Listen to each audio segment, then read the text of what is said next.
you so much for watching today's video. In this video, I'm going to show you a champagne golden cut crease look, which is inspired for New Year's Eve. But honestly, you can wear it for any occasion you want to wear it for. This look was actually requested by one of my subscribers, so I hope you're watching and I hope you like how it looked.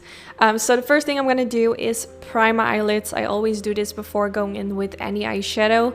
What this is going to do, it's going to remove the redness from the eyelid and it's going to make sure that my eyeshadow is going to stay flawless during the day. So I used a P84 brush from Sigma to apply this all over the eyelid, and then I went in with a eyeshadow guard. Now if you don't have those, you can also use some ordinary sticky tape. Some regular sticky tape that you have at home, that will do the job as well. So I'm gonna play with this palette from the Balm Cosmetics, which is one of their newest palettes. I received it in the mail a few weeks ago. I wanted to play with some neutral shades, and this palette has neutral shades, so I thought, let me just use this palette since I haven't used it before. If you don't have this palette, there are a lot of palettes that kind of have the same shades. For example, the Jaclyn Hill and Morphe #1 palette. Just grab some similar shades if you don't have this particular palette. So I started with this kind of like orangey brown color, and I wanted to use this as my base color for the crease.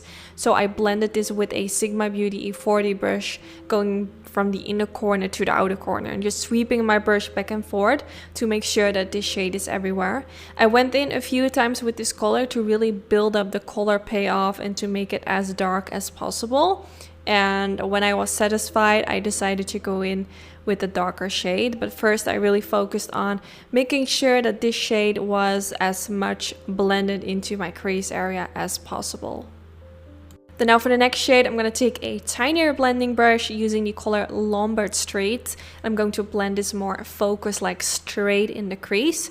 Using a tinier brush is obviously also gonna blend the eyeshadow in a smaller portion on the skin, so not like in a wider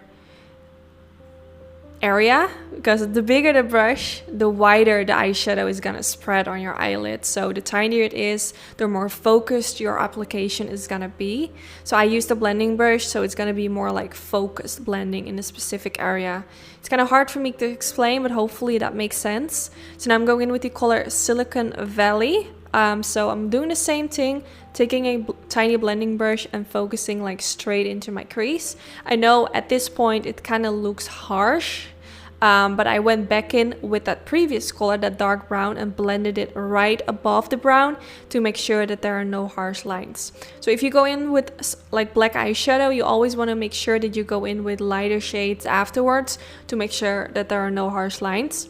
So now for the next step, to create that cut crease, I went in with some concealer and I used the MAC Cosmetics Paint Pot, not the Paint Pot, the Pro Longwear Concealer in the shade NC15. I have been using this concealer for years and years to create my cut creases. In my opinion, it's the best concealer to use for your cut crease because it has kind of like a more of a drier consistency, and this way the line in your crease is gonna stay as smooth as it is right now. You know, sometimes when you're using a concealer which is a bit more creamy, it's actually gonna transfer in your crease area. I don't know if you guys can hear it, but there's actually some firework in the background. I am currently filming and people are going crazy outside, so I am apologizing if you can hear some noise in the background. But I mean, this is a holiday eye look, so I think it's actually fitting with this makeup look.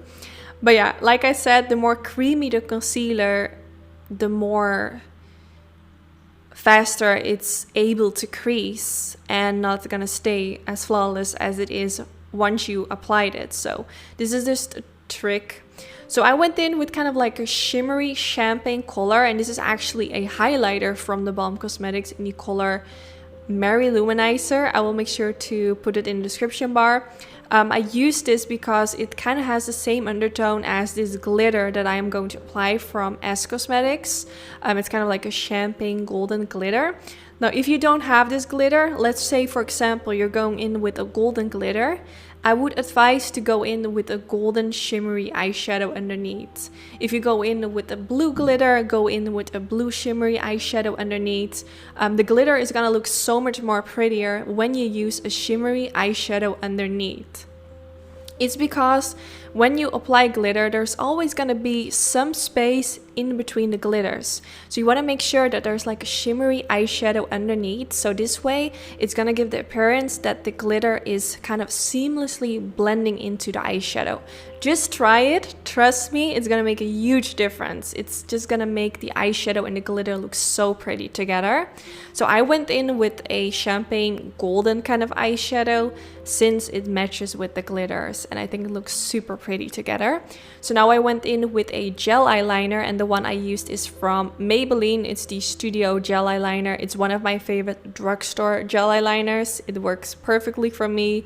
I have been using it for a really long time now, and I would definitely recommend. Now, it is kind of hard to apply eyeliner on top of glitter because you can always see kind of like those chunks of the glitters kind of peeking through the eyeliner, which is not going to make the eyeliner look super smooth and nicely applied. I have a video where I go really in depth and show some tips and tricks on how to prevent this and how to make your eyeliner look as pretty as possible on top of glitter. I will make sure to put that link in the description bar in case you want to know a little bit more about that. But what I always do is I first use a gel eyeliner, and I'm not really focused on that it looks really smooth because it actually does not look really smooth at this point. Then after applying gel eyeliner, I go in with a liquid liner. Today I use the Swing liquid liner from the Balm Cosmetics, and I apply it on top of the gel eyeliner, and I always use quite a thick coat. This is gonna kind of give the illusion that your eyeliner is a lot more black. It's gonna look more smooth, and you will see the chunks of glitter a bit more less. So this is my tip that I can give you guys, but check out the video if you want to have some more in-depth explanation about this. So now I went in with a pencil in the waterline. I used one from Rimmel London, which was suggested by one of my subscribers in the comment section. So I bought it and I really like it. So it's a black pencil. And now I went in with the black eyeshadow from the Balm palette and used it with a Sigma Beauty E15 flat diviner brush, and I used this eyeshadow right underneath the lower lash line, also kind of on top of the waterline, to make sure that the pencil and the black eyeshadow really nicely blend together and that you can see no skin kind of like peeking right through it anymore.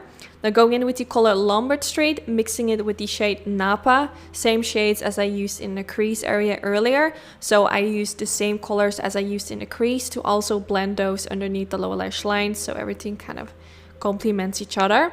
If you want to give this eye look a different twist, you can also use blue eyeshadow, green eyeshadow, or purple for the lower lash line to kind of give it that different twist if you are into that. I wanted to keep it more simple, so I think maybe people that like neutrals are feeling more safe to recreate this, because when I use color, people are always a little bit afraid. But if you recreate this and you want to add some color, you can use a color underneath the lower lash line to give it a different twist. Now for my mascara, I used a new mascara that I received from Lancome. Now I think Lancome has such amazing mascaras. I've never actually tried a mascara from their brand that I didn't like. This is their newest one. The applicator is a little bit big for the lower lash line, but I really liked it. I also used it the day after filming this video, using only mascara on my eyes, and it made my lashes look really long. So far I'm really impressed. I applied some fake lashes. I used lashes from my own lash company in the style Sassy, which are quite dramatic, but I think they're actually perfect for today's eye look. And yeah, this is the end result. I really hope you all liked it. I hope you liked the end result. Give this video a thumbs up if you enjoy watching. This is really helpful for my YouTube channel. I really appreciate it. And yeah, let me know if you're gonna try out this eye look for New Year's Eve or for any other occasion.